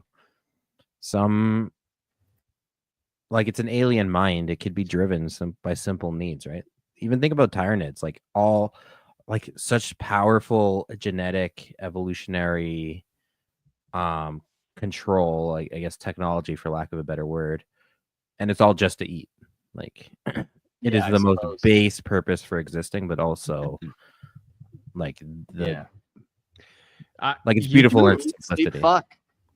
Do you wonder though, like, are they, if they're like embedding themselves in all these societies and presumably xenos societies as well, are why aren't they like a more major player in the galactic story? Like it seems you don't really hear much about them, but they hypothetically are like the ones behind the emperor. They could be manipulated as well. They're eating the 1,000 psychers a day. They're the ones doing the it. emperor doesn't exist. Yeah. Yeah, like it. Go, Christian. It could be a numbers game. There's just not that many of them out there. Because each one is even like who knows how many million megabytes. It could be for any number of reasons. I don't think they need to be a major player. And the way they operate is, using other entities as their shields, right? Like, do you need an army of Slaugth when you can just use an army of humans subjugated to your will? That seems a lot easier. The other thing is, I did wonder how they interact with other xenos species. Do they just eat human flesh? I mean, Necron would be unfazed by these guys. So yeah, I wonder, like, do Tyranids consume these guys and just like absorb them into their gene pool, or do these things like infest orc cultures, or do they eat fungus? Do they need it to be meat? Like, does their digestion only subsist on human flesh? Who knows? Yeah. Maybe the other thing I think too about being like a major player is just like how empire building or empire minded they are. And these guys, they just don't care. Like, we don't even know if they have a home world. Like you said, they might just be warp creatures. So, not having the ability to kind of maintain kind of some type of empire or some form really hinders you. The Looper call in the chat says the Emperor is 3 grots in a coat. It used to be 4, but 1 left on a boat. Fuck. Got us again. Yeah, I still think there's a lot of unknowns with these guys, which is fine. Again, that's how I like to keep it. I like the hidden menace being a quiet thing. Like, not everything has to be a galactic level threat or scale enemy. Yeah, but I don't know, the way that they're written into the story is like they are embedded in all sorts of elite castes. Sure, but that, like, in an Imperium that spans millions, if not billions, of worlds, 100 of those worlds, 1,000 of those worlds, that's nothing, right? Like, okay, I see. You got to look at the scale of it. Yeah, if that is the case, then yeah, I suppose so. Yeah. Right. Let's get into their technology. Slaugth technology is as alien as their motives. Vicious, wet, and pulsing with synthetic life. It is not constructed in the traditional sense, but grown or grafted from living materials steeped in biochemical rot. Their devices resemble tumors made more than tools, often built of necrotic tissue, interwoven with dark alloys and psychic conduits. Most horrifying of all are their flesh suits, sophisticated biomechanical carcasses harvested from the dead and reanimated to serve as disguises. These suits not only mask the Slaugth's repellent form, but allow them to imitate human gestures and speech, making them nearly indistinguishable from the living until it is too late. Their machines violate the boundary between organism and mechanism. Slaugth energy weapons emit waves of entropy that unravel cellular cohesion, while their sensory tools feed not on light or sound, but on the psychic echoes of fear and death. They employ syrinxes, bio devices that release mind-altering pheromones and narcotic fogs to weaken will and erode resistance. More terrifying still are the memory harvesting relics, which strip the essence from sentient beings and distill it into consumable form. In their hands, technology is not a tool for building, but a means of dissection, consumption, and control. So that also, they do have the psychic way of controlling or enthralling people, but also it looks like they can just literally make flesh suits. Reminds me of the cockroach alien in Men in Black. Yeah. And if that doesn't work, they can always make some type of crazy narcotic gas thing, or something. gas, to really take it over the edge, their illusion. Yeah, absolutely. It seems like their tech, their weapons. Yeah, I read it earlier as that they disguise it in human form. I think that still holds true. Like the actual way these things look is like biomechanical and grotesque, but then they can disguise it to look like a lasgun or like a pistol or something. Yeah. All right, let's jump into the military. The Slaugth have no armies in the conventional sense. They need none. Their warfare is asymmetric, parasitic, and insidious. Rather than march across worlds, they infect them, using networks of flesh merchants, assassins, and drug bureaucrats to subvert societies from within. When force is required, they do not field legions of soldiers, but unleash necrotic horrors grown in vats, living weapons sculpted from corpses, stitched with the xenoflesh, and programmed to kill without hesitation or mercy. These constructs move with the single-minded precision of machines, yet exude the rot and reek of graves long forgotten. Inquisitorial records speak of the Slaugth deploying entropy, projectors that melt bunkers into sludge, and assassins cloaked in corpses that whisper secrets stolen from the minds of the dead. Their tactics are surgical and revolting, targeted decay, psychological disintegration, and atmospheric corruption. When a world falls to the Slaugth, there are seldom survivors, not because it was burned or bombarded, but because it rotted from within. The true horror of their military approach is not its power, but its precision. They strike only when the wound is already festering and the patient too numb to scream.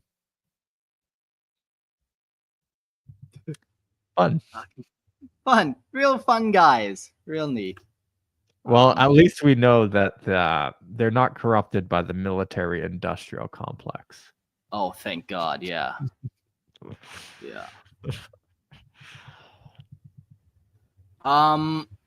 Yeah, that is good to know.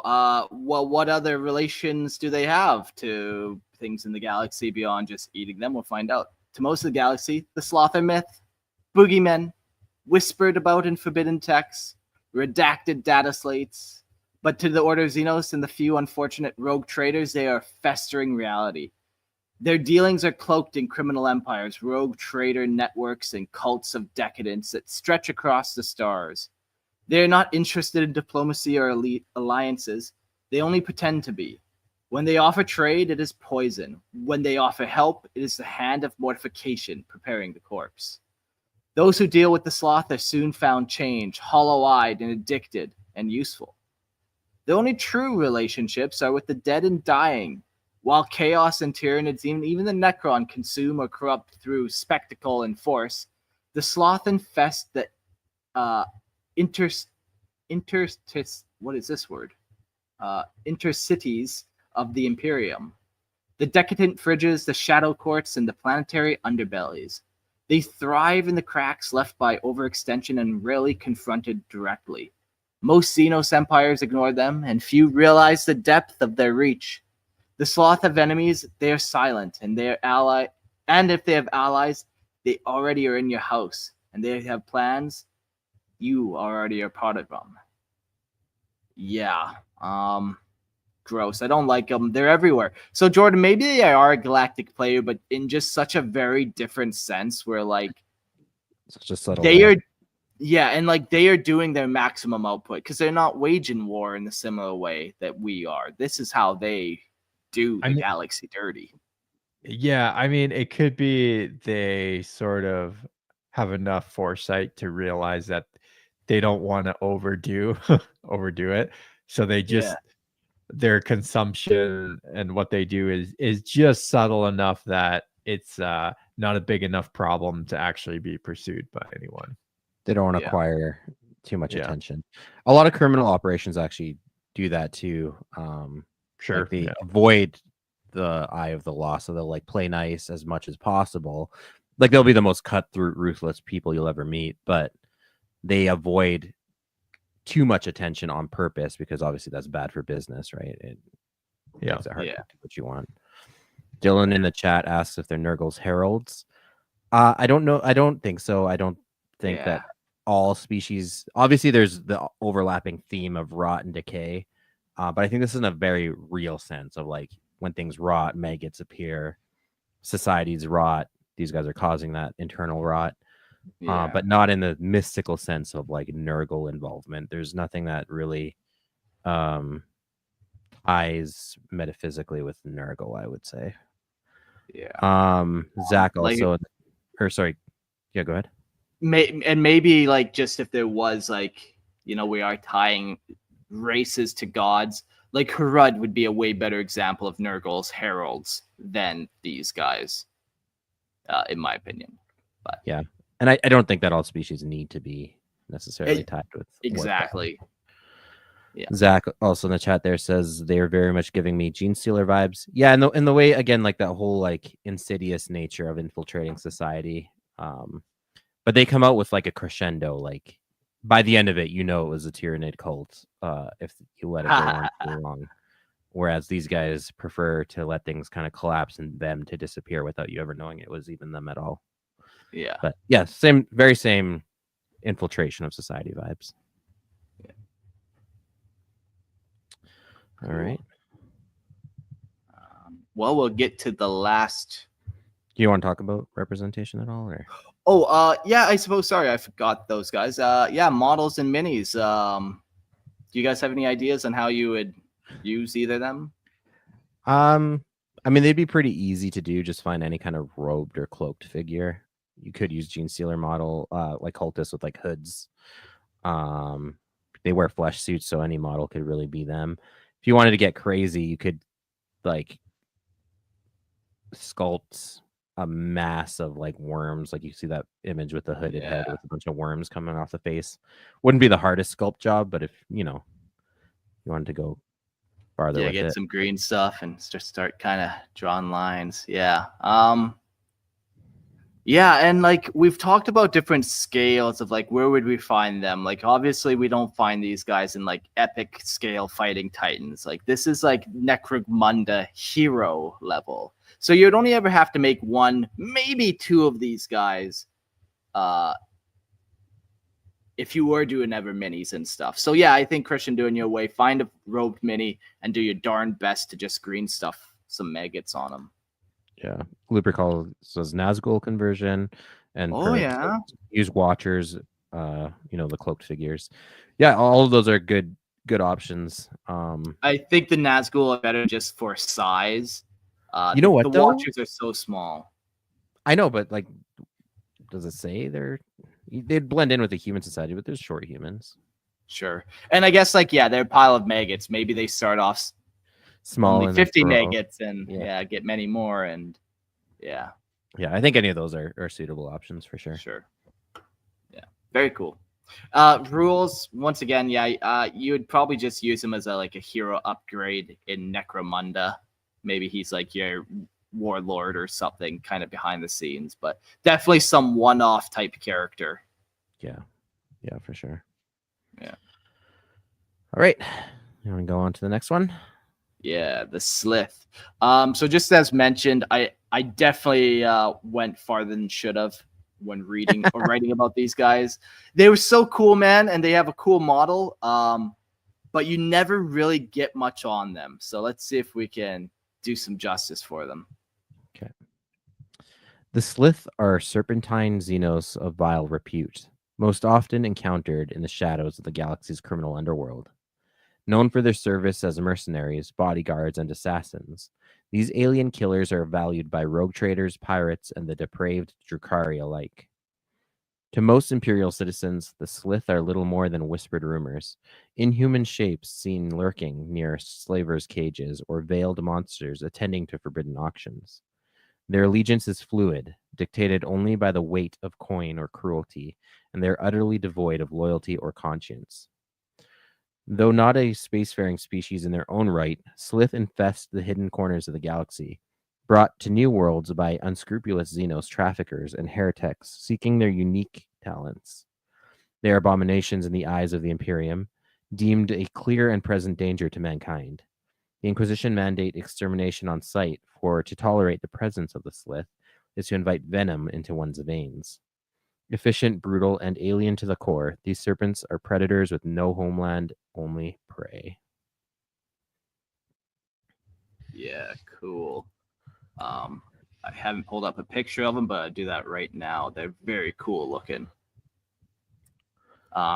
Everyone give me your best sneaky little snake impersonation. Are you guys a sneaky little slithery snake or what? I'm not. There you I'm go, not Jordan is. Yeah.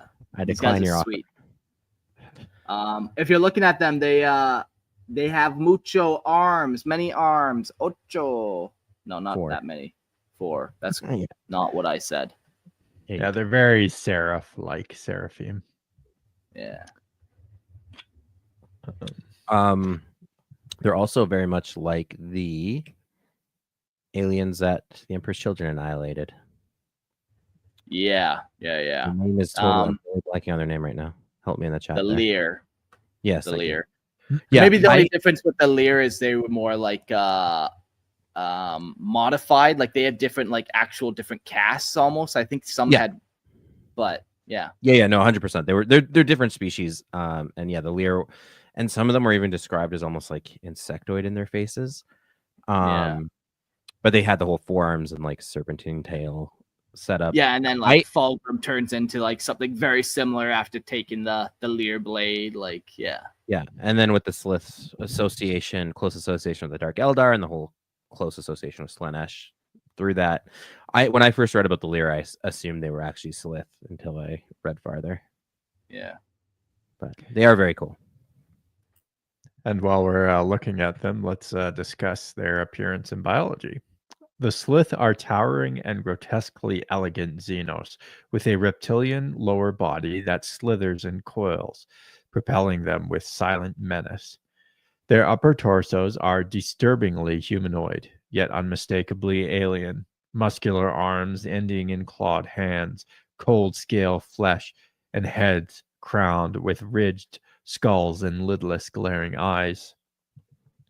Standing over twice the height of a man and moving with serpentine grace, the Sslyth exude a terrifying mix of poise and predatory intent.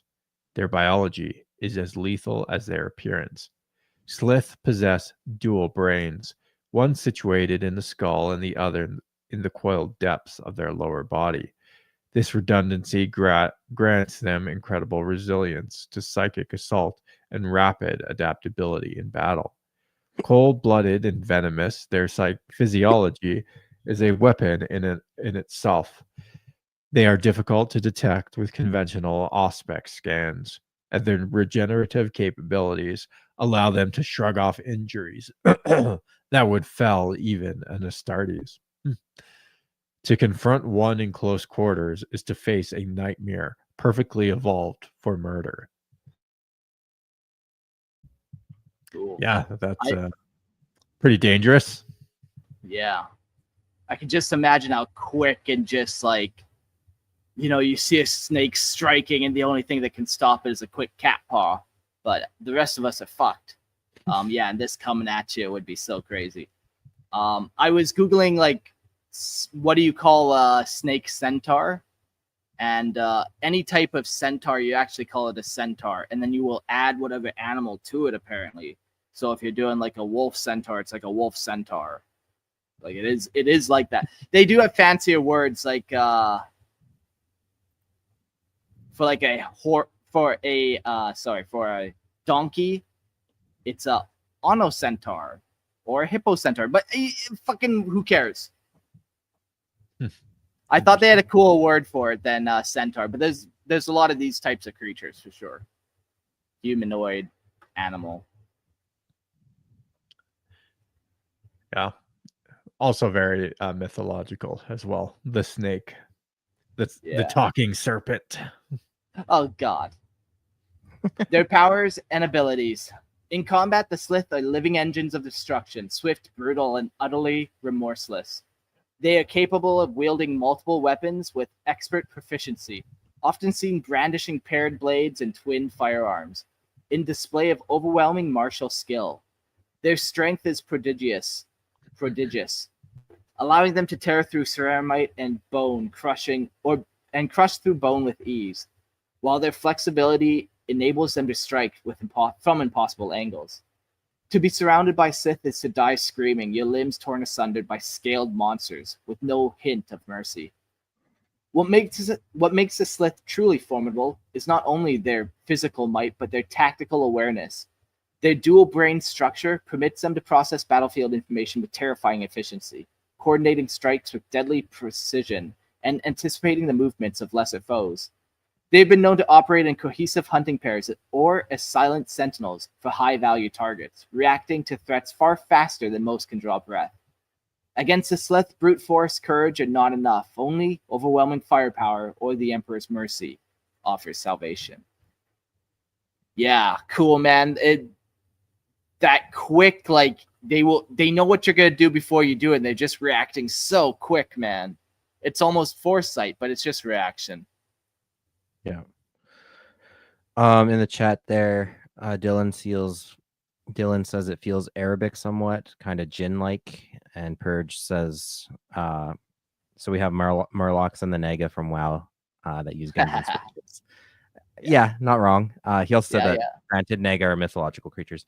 Yeah, I totally didn't space on that, but like, yeah, out of Eastern mythology, Nega are exactly what you're describing as like half human, half serpent. Yeah. Or perfect example. I mean, yeah, there's so many universes and properties that employ, like frog beings or snake beings or ant beings or blah blah blah, right? So what can I say? People like fucking animals. Yep. The tradition as old as time. Is that maybe it is down in Panama? What we do down here, George, is none of your business. All right, well, let's get into the history of the Sslyth. The origins of the Sslyth are obscured by lies, lost records, and deliberate eradication. Some say Mark impregnated a snake. No, I'm just kidding. The Imperium knows little of their early history, save that they are not native to any of the worlds under its dominion. What is known has been filtered through xenological interrogation and scraps recovered from intercepted xenodata caches. The Drakari were likely the first to discover and exploit the Sslyth, dragging them from their homeworld in chains, or perhaps forging dark pacts with them. Since then, Sslyth have spread like a venomous tide, slipping into the underbellies of countless starports and lawless systems. There's a lot of S's in that. I think that's intentional. Throughout recent millennia, Sslyth have appeared alongside pirate bands, corsair fleets, and on the rosters of particularly reckless rogue traders. Their presence is always a sign of deeper corruption, for few beings would willingly hire such monstrosities unless their tasks ahead involved slaughter, betrayal, or terror. Though they possess no known central government or unified agenda, the Sslyth are not primitive. They are calculating and dangerous. Their fractured history is a testament of centuries of adaptation to war, servitude, and profit through death. I really like them. I like that they're kind of scattered about and can be used as mercenaries in lots of different factions. Yeah. Some races just enjoy the war and are just good at it, built for it. This guy's not gonna make a good, like, I don't know, carpenter. He's got 4 arms, dude. Think of the buildings he could. No, but he's like, you can't put a steel toe boot on that tail. He's gonna be workplace like it's situation. He's a walking OSHA violation. Yeah, exactly. There's some situations people are just not made for. But war, these guys can do war for sure. He's made for war. Yeah, it's cool. But like, you could include one in like a reckless road trader band, or you could put them in your Dark Elder Wow. War. Tau could use them. Yeah, and I wish there were more models of this guy, but we can get to that at the end. Yeah. Okay, homeworld and galactic geography. The original Sslyth homeworld remains unidentified, shrouded by the mists of time and deliberate obfuscation by the xenos themselves or their captors. What little is known suggests a hot, humid planet with dense vegetation and subterranean cave systems, ideal breeding grounds for predators who thrive on ambush and close combat. Whether the Sslyth were uplifted from this world by slavers or abandoned it by their own volition is unclear. But what is certain is that they are no longer confined to it, if it still exists. Now the Sslyth are found across the darker regions of the galaxy, hidden within the black stone markets of Komara, guarding treasures vaults in the halo stars, or embedding among the scum of the eastern fringe. They are without borders, without honor, and without pity. Their movements are difficult to track as they travel with pirates, smugglers, and rogue psychers, willing to ferry them in exchange for protection or bloodshed. Wherever galactic law has failed and civilization lies rotting, the Sslyth slither in silence, waiting to strike. Dylan says, but a ship mechanic sliding through ducts and vents for repairs? See, now we're talking. Great job for him. Excellent job. A more civilized job. They don't have to be vagrants and reprobates anymore. Yeah. Yeah, they can be responsible. Remember, Do an honest day's work. Yeah. So yeah, we don't know too much about their homeworld and all that kind of stuff. It almost doesn't even sound like they have warp travel or an ability for like spaceships. We'll get to that a little bit later. So that's kind of interesting for them. They kind of have to rely on other people. We'll go to the cultures and beliefs. The Sslyth possess no religion, no recorded dogma, and no observed rituals beyond the economy of violence. Their culture, if it can be called that, is one of hierarchy through domination. Strength, cunning, and lethality are the only currencies of value among their kind. It is whispered that the Sslyth broods are led by the most ruthless among them, alpha killers who rise to leadership by marauding their rivals in contests of serpentine brutality. They do not build temples or carve monuments. They carve flesh, mark kills, and trade death for status. Despite their lack of traditional civilization, Sslyth display an alien sense of order, cold, calculating, and wholly amoral. They do not show compassion or loyalty, only pragmatism. Pragmatism. Fuck. Thought I got it that time, but still didn't. They remain in a service to a warlord, a crime syndicate, or a Drakari Archon for decades, only to switch sides in a moment the balance of power shifts. Some Xeno scholars speculate that the Sslyth believe in nothing beyond survival and superiority, driven by a predatory instinct honed over centuries. Whatever inner world exists in their dual minds, it is one of silence and coiled malice. Whew, yeah. I like that little bit about they don't carve temples, they carve flesh. Like they're not bothered with much beyond the art of war. Yeah. It is a beautiful art. Yeah. They're very much driven by instinct a lot more than sort of higher minded ideals. Almost not unlike the Slaugth in some ways. Very human supremacist of you, Jordan. Well, I'm just saying. They don't even believe in democracies, these savages. But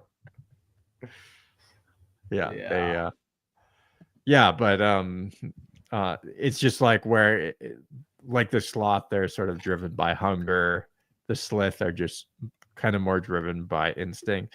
But it's hard, like in my own, again, my human mind, it's hard to like conceptualize that a being or a species could like interact with a very highly technological civilization and even like linguistically as well, but still be like that driven by instinct and not have higher abstractions in their own mind and conception of reality, I guess. Does that make sense, or am I a little too? It makes sense, but I disagree. Yeah, Okay. like it. Go, Christian. Yeah, like I get what you mean, Jordan. Again, aliens don't have to think like us, and you like to assign like you like to assume there's a higher motivation, or sometimes Yeah, but that's why I said I'm just saying doesn't need. it's hard in my own human mind. Yeah. I know you That's what I'm caveated saying, it, yeah. but yeah, and that's why I don't agree. Is like, no, it's alien. It doesn't Right. need to conform to human perceptions of what a civilization ought to look like. It does appear instinctual to us, but it could be like, oh no, they're well reasoned. I just like killing. Like that's I genuinely enjoy doing this thing, and that's what drives me to continue doing it more. Like, Yeah. it doesn't need to be that deeply thought out. And I like that. I like the simplicity to it. It is interesting that they're willing to flip when the tide goes south. Like they're not going down with the ship, these guys. So, you don't want to use them in times of actual like need. Like, yeah, you hire them when you're at the top of the pile, and yeah, they can help keep order. But like when you're trying to get to the top or you're in dangerous situations, you're not going to be able to count on these guys. Yeah. Not fully. Yeah, which again, like that also speaks to the kind of their motivations as well. Like they're not ideologically possessed by whatever cause you're fighting for. Yeah, so they're not going to die for your cause. Yeah, exactly. They might get killed. They'll kill for your cause. Yeah, but they're not willing to lay their lives down for it for sure. Yeah, I think they're like a very. I mean, there's a whole duplicitous thing too with the nature. I mean, in a mythological sense with the nature of snakes, as well as the like whole idea of mercenaries. Like these are the prototypical mythological form of a mercenary. Mercenaries aren't trustworthy. They're not ideologically driven. They're driven, like you said, Jordan, you would argue might be more base desires, be it the bloodshed itself or by gold or whatever it is that motivates a mercenary to act. I don't personally agree with all these assumptions, but they are cultural assumptions of mercenaries. So yeah. Anyways, let's get into their technology. The Sslyth are not technological innovators, but adapters, scavengers and refiners of what others have created. They wield a mixture of stolen, salvaged, and supplied weaponry, often of Drakari origin, enhanced or customized for their unique physiology. Twin snake rifles, bladed with pole arms, and double-barreled splinter pistols are their tools of choice, crafted to fit the sweep of their motion and the strength of their arms. They do not mass-produce weapons. Each piece of gear is earned, taken, or bartered in blood. Strangely, Sslyth seem to possess a natural instinct for integrating advanced weapon systems into their style of combat. They take no pride in the creation of technology, but they master its application with horrifying efficiency. Armor, when worn, is sleek and chitinous, often designed by dark artisan xenos. While they lack the infrastructure of a proper empire, their armaments are no less deadly, acquired through raids, deals, or the corpses of those who once wielded them. To face a fully equipped Sslyth in battle is to confront centuries of stolen knowledge honed into an apex predator. Yeah. You'll even notice like the one model we have of them, all their weapons and war gear are very dark Eldar. They don't look like it's unique technology of their own. Yeah, like do they even have builders, artisans, stuff like that? Like they're all just warriors. Yeah. There is some cool conversions that you can do nowadays though because of all the extra snake bits. I just seen one that I just kind of pulled up and whoa. Yeah. But yeah, we'll save that for the end there. Let's talk about their military next. So the Sslyth do not field armies in conventional sense. They do not raise banners or march in formation. Instead, they serve as elite enforcers, bodyguards, and executioners. One or two among of a den of pirates, or a handful guarding the chambers of a dark Eldar overlord. When Sslyth gather in larger numbers, it is a rare and terrifying convergence, a mercenary host driven by coin, vengeance, or the scent of prey. These collectives fight not for glory or conquest, but for the promise of carnage and profit. In battle, Sslyth are shock troops of unparalleled ferocity. Their style is aggressive, close quarters, and unrelenting coiling between ranks, severing limbs and unleashing bursts of gunfire with inhuman precision. They thrive in confined environments, space hulks, underhives, corridors where lesser foes cannot flee. A small team of Sslyth can dismantle an entire company of unprepared PDF or even give pause to a kill team of Adeptus Astartes. They do not shout battle cries or revel in chaos. They strike, kill, and vanish like the serpents they are. Oh man. Yeah, very cool. I can just picture a bunch of them if you ever did see just slithering, crawling around. The sound that they would make, just all of them moving together. Ugh. Yeah, also just the fact that it's very no nonsense and almost silent, that actually makes it even more terrifying. Yeah, and you just hear that snake rustle, like, hey. Oh shit, yeah. They're not like idiot rattlesnakes who announce their presence. Yeah, stupid idiot snakes. Galactic relations. To the Imperium, Sslyth are classified as xenos horrificus, an abomination to be purged without question. Inquisitors order extermination on sight, and the Adeptus Mechanicus records concerning them are sealed under heavy encryption. The Sslyth are neither diplomats nor invaders. They slip between the cracks of civilization, allying only with those whose cause suits their venomous interests. They may serve under rogue traders, Xenos coalitions, and Dark Eldar warbands, but never as equals. No alliance with the Sslyth is permanent. It ends with the blood dries or a better offer slithers in. Among other Xenos, the Sslyth are regarded with a mixture of fear and utility.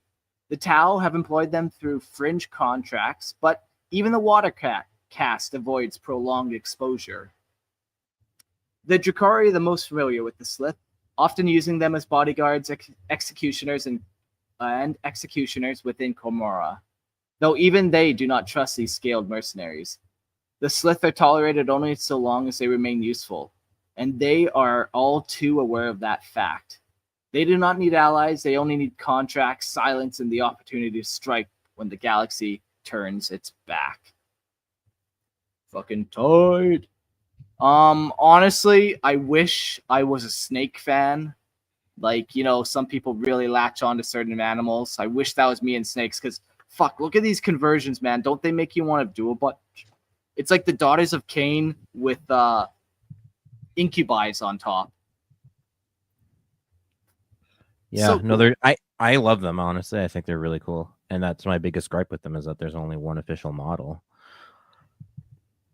Yeah, but the conversion is so easy, man. Like, yeah, you have to buy 2 kits, but like, you take the Daughter of Cain's snake bits and you literally just slap the Drukhari on at the torso. I'd have to actually see it with, because like you need to still get the forearms in there for them to be more accurate. There are some third-party models I've seen, like 3D prints that you can get too, that look really cool and really brutal looking. They're like very like, yeah, those guys look sick.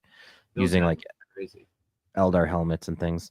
I do like that look, but it's still too distant from what a Sslyth actually looks like. Like if you look at the head mold of an actual Sslyth model, if you look to your right, like that head would not fit in that helmet. So if they all look consistently one way, that's fine. But like if you want to be true, like these look absolutely fantastic. But like you need that head. I get what you're saying. Like look at this guy's clearly. Yeah, like that serpentine snout that's kind of sticks out. Yeah. That's fair. Yeah. 3D printed models, there's a few options you have there. You could probably find some cool fantasy Naga ones and cut their wrists off and glue some guns on there. And that also provides for other Sslyth that aren't necessarily Dark Eldar coded. They could be, be wielding Imperial weapons or Sure. Yeah. something like that. I think the big thing to look out for, though, is when you're making these guys, is be aware of the 4 arms, because that will seriously limit you. Yeah, that's I mean, you could always come up with an excuse, like maybe they're a subspecies, maybe, but it is a pretty big. I'm reaching here, man. I'm trying. I'm working with what I got. You're doing the best you can. Yeah. But yeah, I think they're really cool. Turns of Snakes, something Metal Gear joke. That's all. Yeah. Well, yeah, that's this episode of Lorehammer. We made it through. I love the minor xenos. I think my favorite one of these ones, man, I had a good time talking about the Slanni, what they could be, but I would never collect them. I'm not drawn to them. The Sslyth, man, I think honestly, if I was ever to do some, they called me. They're licking their little tongue in my ear. Sslyth. Yeah, the beauty of these ones is they're easy one model armies. Like honestly, Sure. You buy all one. Of these guys, I suppose. I know. Are. I know. That's the crazy thing. Like you can buy one Lord Croak model. Boom. There you go. Get one little hooded figure. Draw some maggots on it. Boom. You're done. Nice. Like one snake eye and throw them in with any other army you got going. Boom. You're done. Yeah. Man, it would be very cool to see like a Sslyth all war geared out from everything. Like he's got some Tau war gear, like a Tau rifle, maybe, Dark Elder Husk Blade, just a couple different like pieces from here and there. Yeah, that's sweet. The opportunities for Sslyth are just like you could do a lot with them. There's no contraventions on what war gear they're rocking. So Jordan, did you have a favorite? For me, it was definitely this Slanni. The first ones. I think it's cool to go with the frog aesthetic. I think not a lot of people want to do that, but I think it's sweet. And I'm always a sucker for like ancient civilizations. So we did that battery bust episode about the ancient Eldar one, and I've just been daydreaming about them. Fighting the urge. Don't text Jordan now. Just let him sleep. And I do. Yeah. Thank you. Yeah. So I think I'm more partial to them. I even kind of like some of the models that people have made of them. So they're kind of cool. Anyways. Yeah. Like I said, the Slanni, very interesting, very fun to talk about. But I don't know. Just don't take it for me. But glad they do it for you. Sky says the frog stuff has a lot of esoteric meaning as well. That's what I was saying earlier on when we first started talking about them. There's a lot of symbolism in the frog that people don't know. That's both ancient symbolism and even modern symbolism with Keck Boy. Yes. Oh, what have we done to the noble frog? Pepe the frog, yeah. So. Yeah, very cool. Well, I think the next episode will be it might be Tau Alliance Aliens Minor Xenos, but we'll find out when we get there. We'll see you all on the next episode of Lorehammer next week. Adios.